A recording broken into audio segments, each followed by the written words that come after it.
Hi കൂട്ടുകാരെ, പുതിയൊരു വീഡിയോയിലേക്ക് എല്ലാവർക്കും സ്വാഗതം. അങ്ങനെ ഇനി വിനയൻ തൻ്റെ അമ്മയുടെ അരികിലോട്ട് വരികയാണ് കേട്ടോ. അപ്പോൾ വിനയൻ വന്നപാട് ചോദിക്കാതെ ക്യാഷ് ശരിയായോ, പിന്നെ ഈ വിനയൻ എന്തെങ്കിലും ഒരു കാര്യം ഏറ്റെടുത്താൽ പിന്നെ ശരിയാവാതിരിക്കുമോ, ഈ വിനയൻ അങ്ങനെയല്ലേ എന്ന് പറയാം കേട്ടോ. അത് കേട്ടോടെ തന്നെ ലംബോദരൻ പറയണം, ഹോ വിനയനായതുകൊണ്ടാണ് എൻ്റെ പേടി എന്ന് പറയാം. അപ്പോഴേക്കും കയ്യിലൊരു പഴം ഒക്കെ കൊണ്ടുവന്നിട്ടുണ്ടാവും കേട്ടോ. അതിലൊരു പഴം എടുത്ത് വിനയൻ ഇങ്ങനെ തിന്ന സമയത്ത് അത് ലംബോദരൻ്റെ വായിലോട്ട് കുത്തിത്തിരികെ കൊടുക്കണം. എന്നാൽ ഈ പഴം അങ്ങ് കഴിച്ചോ, വേറെ ഒന്നും പറയണ്ട എന്ന് പറയാം കേട്ടോ. ഇതേ സമയം വിനയൻ അകത്തോട്ട് കയറി പോവാണ്. അങ്ങനെ പഴം ടേബിളിലോട്ട് വെച്ചിട്ട് വിനയൻ ഇങ്ങനെ പറയുക, വിനയനോട് ചോദിക്കുക, എന്തായടാ ക്യാഷ് ശരിയടാ? അതെ, ഞാൻ പറഞ്ഞല്ലോ ആ പൈസ കൊടുക്കുന്നു, പിന്നെ ഞാൻ കൊടുക്കും, പിന്നെ കൊടുത്തില്ലേ, പിന്നെ ഈ പ്രശ്നങ്ങളൊന്നുമില്ല, നീ എന്തൊക്കെയാടാ പറയുന്നത്? അതെ, ഞാൻ നാളെ തന്നെ അത് കൊടുക്കും. എന്തായാലും എൻ്റെ സങ്കടം അതൊന്നല്ല, ഞാൻ ഇന്ന് ആ സുശീലാൻ്റിയെ കണ്ടിരുന്നു. എവിടെ വെച്ച് നീ സുശീലയെ കണ്ടു എന്നിങ്ങനെ ചോദിക്കുമ്പോൾ, അതൊക്കെ അവിടെ ഇരിക്കട്ടെ, അവരെ കണ്ടു ഞാനും, അവരെ പോലെ ഒരു സ്ത്രീയെ നീ കാണാൻ നിൽക്കണം എന്നൊക്കെ ലംബോദരൻ രീതിയൊക്കെ ചോദിക്കാൻ.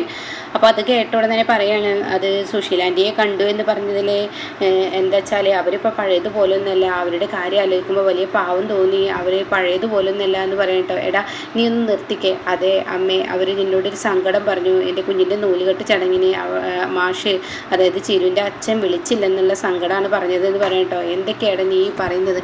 അതെ, വിളിച്ചില്ല. എന്തായാലും അവരെ പോലെ ഒരു സ്ത്രീയെ വിളിക്കാതിരുന്നത് നന്നായി എന്ന് പറയട്ടോ. ഇത് കേട്ടോടെ തന്നെ വിനയം പറയണേ, എനിക്ക് വിളിക്കണം, നീ വെറുതെ ഓരോ പ്രശ്നങ്ങൾക്ക് നിൽക്കണ്ട, നിനക്കറിയാഞ്ഞിട്ടാണ് ഈ പറയുന്ന സുശീലയെ കൊണ്ടുപോയി കഴിഞ്ഞാൽ തീർച്ചയായും അവിടെ കൂടുതൽ പ്രശ്നങ്ങൾ ഉണ്ടാവും, അത് നിനക്കതിനെക്കുറിച്ച് അറിയാഞ്ഞിട്ടാ എന്നൊക്കെ പറഞ്ഞിട്ട് വിനയനോട് ദേഷ്യപ്പെടാൻ കേട്ടോ. അപ്പോൾ ആ സമയം വിനയൻ പറയാം, ഓ ഞാനില്ല എന്ന് പറയാം. അപ്പോൾ ലംബോദരൻ പറയണേ, നിൻ്റെ കാര്യങ്ങൾ കഴിഞ്ഞു പോയിക്കോട്ടെ, അതിനിടയ്ക്ക് നീ വേറെ പ്രശ്നങ്ങൾ ഉണ്ടാക്കണ്ട എന്ന് പറയുന്നത് കേട്ടോ. അങ്ങനെ ഈ സമയം ഇതൊക്കെ കേൾക്കുമ്പോൾ ശരിയെന്നും പറയണേ. എന്നാൽ ഈ സമയം വിനയൻ പറയണം, അയ്യോ എനിക്ക് വല്ലാത്ത വിശപ്പുണ്ട് അമ്മ, എനിക്ക് ഭക്ഷണം എടുത്ത് വെച്ചാൽ, നീ കുളിച്ചിട്ട് അപ്പത്തിന് ഭക്ഷണം എടുത്ത് വെക്കാമെന്ന് പറയണ്ട. അങ്ങനെ വിനയൻ പോവാണ്. പിന്നീട് കാണിക്കുന്നത് ചീരു, അമ്പിളിയും മാഷൊക്കെയാണ്. അപ്പോൾ മാഷ് പറയാണ്, എന്തായാലും വിനയം പറഞ്ഞതുകൊണ്ടല്ല കുഞ്ഞിൻ്റെ നൂലുകെട്ട് ഇത്ര ആഘോഷമാക്കാമെന്ന് കരുതിയത്, ഞാൻ എന്തായാലും കുഞ്ഞിൻ്റെ നൂലുകെട്ട് ആഘോഷം ഇത്ര ആക്കണമെന്ന് കരുതിയതാണ്. കാരണം എനിക്ക് എൻ്റെ വീട്ടിലെല്ലാവരും ഒന്ന് ഒത്തുകൂടണം, അതെനിക്ക് വലിയ സന്തോഷമാണ്, അതിനു വേണ്ടിയാണ് ഞാൻ ഇത്രയും വലിയ ഒരാഘോഷം ഉണ്ടാക്കുന്നത്. പക്ഷേ ഞാൻ വിചാരിച്ചതുപോലെയൊന്നും ആരും ഒത്തുകൂടില്ല എന്ന് പറയട്ടോ. അത് കേട്ട് അമ്പിളി പറയുന്നത്, എന്താണ് ഈ പറയുന്നത്, എന്ത് ഒത്തുകൂടില്ല എന്നാ പറയുന്നത്, എല്ലാവരും ഒത്തുകൂടില്ലേ, ഇവിടെ ഇപ്പോൾ ദയയുടെ കാര്യമാണോ, ദയക്കൊരു അസുഖം കൊണ്ടല്ലേ ദയ പോയിരിക്കുന്നത്, ദയ ഇല്ലെങ്കിലും ബാക്കിയുള്ളവർ വരാമെന്ന് പറഞ്ഞിട്ടുണ്ടല്ലോ, പിന്നെ എന്താന്ന് പറയുമ്പോൾ ഇവിടെ തന്നെ അമ്പിളിയോട് പറയണേ, രഘുവിൻ്റെ കാര്യമോ, രഘു വരുമോ എന്ന് ചോദിക്കാനായിട്ട്. അത് കേട്ട അമ്പിളി മൗനമാണ്.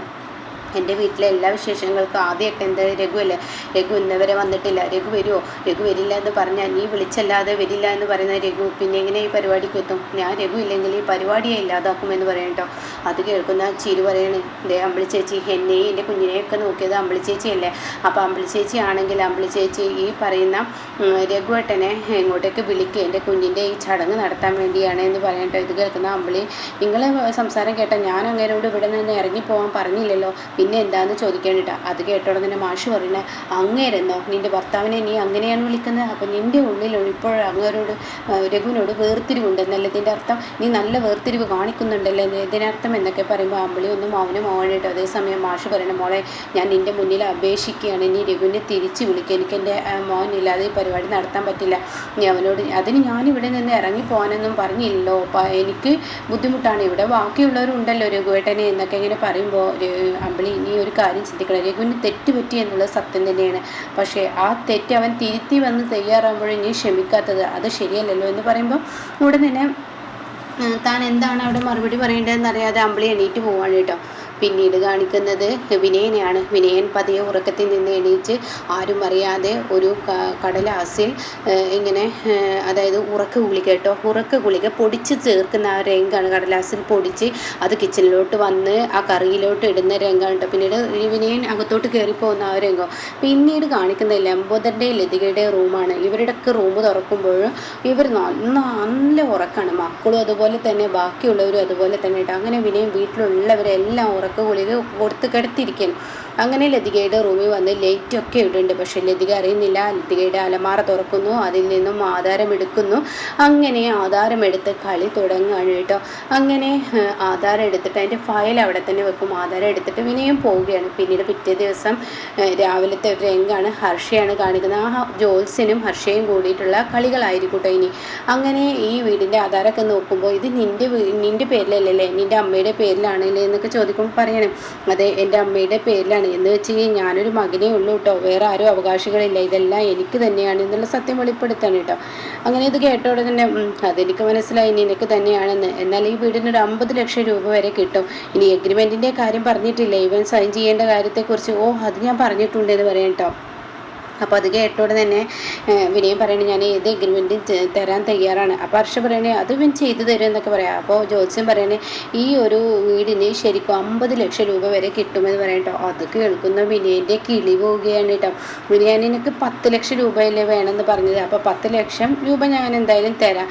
അപ്പോൾ പലിശയുടെ കാര്യത്തിൽ ഇവർ സ്ട്രിക്റ്റ് ആയിരിക്കും, പലിശ കറക്റ്റ് കൊടുക്കണം, അല്ല എങ്കിൽ അവരുടെ സ്വഭാവം മാറും, വീട് തന്നെ അവർ അങ്ങ് എടുക്കും, അതിനുള്ള ആ ഒരു ഇത് വരുത്തരുതെന്ന് പറയാം കേട്ടോ. അപ്പോൾ ഈ സമയം ഇതൊക്കെ കേട്ടോടെ തന്നെ ഉടൻ തന്നെ വിനയം പറയാം, അയ്യോ അങ്ങനെയൊന്നും ഉണ്ടാവില്ല, ഞാൻ കറക്റ്റ് പലിശ കൊടുക്കും. പക്ഷെ ഞാനൊരു കാര്യം പറയട്ടെ, ഇടയ്ക്കിടയ്ക്ക് അവരോട് ചെന്ന് പണം ചോദിക്കാൻ പറ്റില്ലല്ലോ, എനിക്ക് എൻ്റെ ബിസിനസ് ആവശ്യത്തിന് 10 എന്ന് പറഞ്ഞത് ഞാൻ 20 ആക്കുന്നു, എനിക്കൊരു 20 ലക്ഷം രൂപ തരാമോ എന്ന് ചോദിക്കാൻ കേട്ടോ.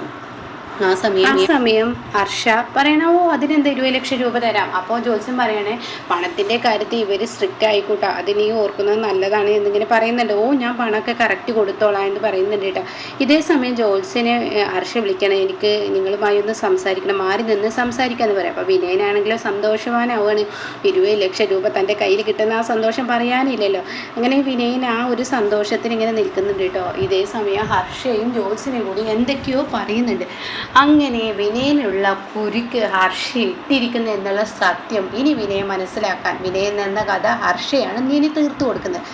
അങ്ങനെ വിനയനാണെങ്കിലോ വലിയ സന്തോഷത്തിൽ നിൽക്കുമ്പോൾ ഇവർ തമ്മിൽ എന്തൊക്കെയോ സംസാരിച്ച് അത് കഴിഞ്ഞു കേട്ടോ.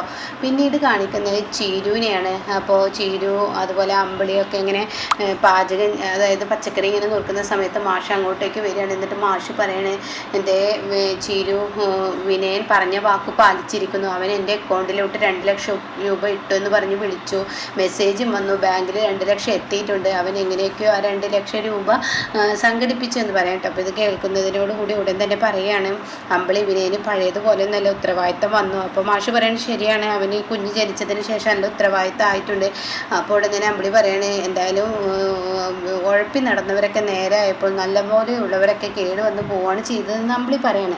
അപ്പോൾ അത് കേട്ടോടെ തന്നെ ചിരു ഒന്നും ഇടുന്നില്ല കേട്ടോ. അപ്പോൾ ഈ സമയം എന്തായാലും ചിരു ഞാനൊരു കാര്യം പറയട്ടെ, വിനയൻ പറയുന്നത് പോലെ നൂലുകെട്ട് കഴിഞ്ഞതിന് ശേഷം നീ ഇപ്പോൾ വിനയൻ്റെ കൂടെ പോകുന്നുണ്ടോ എന്ന് ചോദിക്കാൻ കേട്ടോ. എന്താ അച്ഛൻ്റെ തീരുമാനം, അച്ഛൻ പറഞ്ഞയക്കുന്നുണ്ടോ എന്ന് ചോദിക്കുന്നുണ്ട്. അപ്പോൾ അത് കേട്ടോടെ തന്നെ മാഷ് പറയണേ, ഞാൻ ആരെയും പറഞ്ഞയക്കാനില്ല, കാരണം ഇതൊക്കെ തീരുമാനം എടുക്കേണ്ടത് ചീരുവാണ്, ചീരുവിൻ്റെ സ്വന്തമായ അഭിപ്രായമാണ് ഇനി വേണ്ടതെന്ന് പറയണ്ട.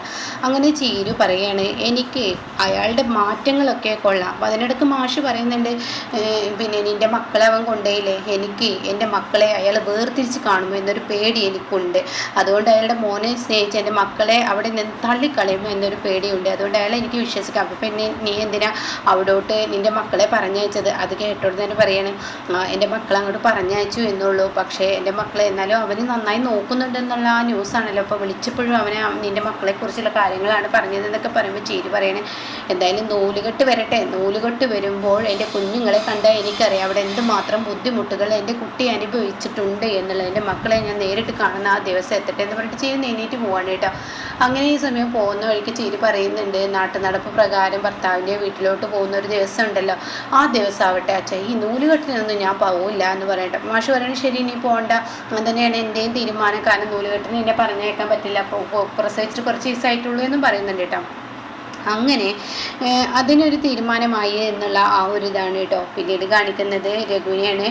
രഘുവും ദാസും ചായ കുടിച്ച് ക്യാഷ് കൊടുക്കുന്ന സമയം വിനയം അങ്ങോട്ടേക്ക് വരികയാണ്. അപ്പോൾ വിനയം വന്ന പാടെ എന്താ നിങ്ങൾ എങ്ങോട്ടേക്കും പോകാൻ ഒരുങ്ങുക എന്ന് വിനയം ചോദിക്കുകയാണ്. അപ്പോൾ അതിനെന്താ എന്നുള്ള ആ ചോദ്യം തിരിച്ച് ദാസും ചോദിക്കുകയാണ്. അല്ല നിങ്ങൾ എങ്ങോട്ടേലും പോകാനാണെങ്കിൽ എനിക്കൊരു അത്യാവശ്യ കാര്യം പറയാനുണ്ടായിരുന്നു. അപ്പോഴേക്കും രഘു വരികയാണ്.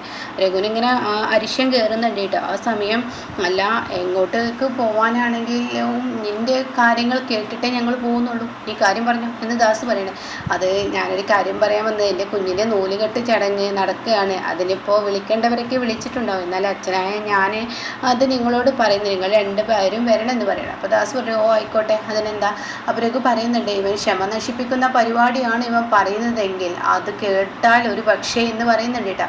അപ്പോൾ അതിനിടയ്ക്ക് അല്ല എൻ്റെ കുഞ്ഞിൻ്റെ നൂലുകെട്ടിന് വന്നാൽ മതി, രഘു എന്തായാലും വരും, ഞാൻ വരുന്നില്ല എന്ന് ദാസ് പറയുന്നത് എനിക്ക് ചിലപ്പോഴേ വരാൻ പറ്റുള്ളൂ.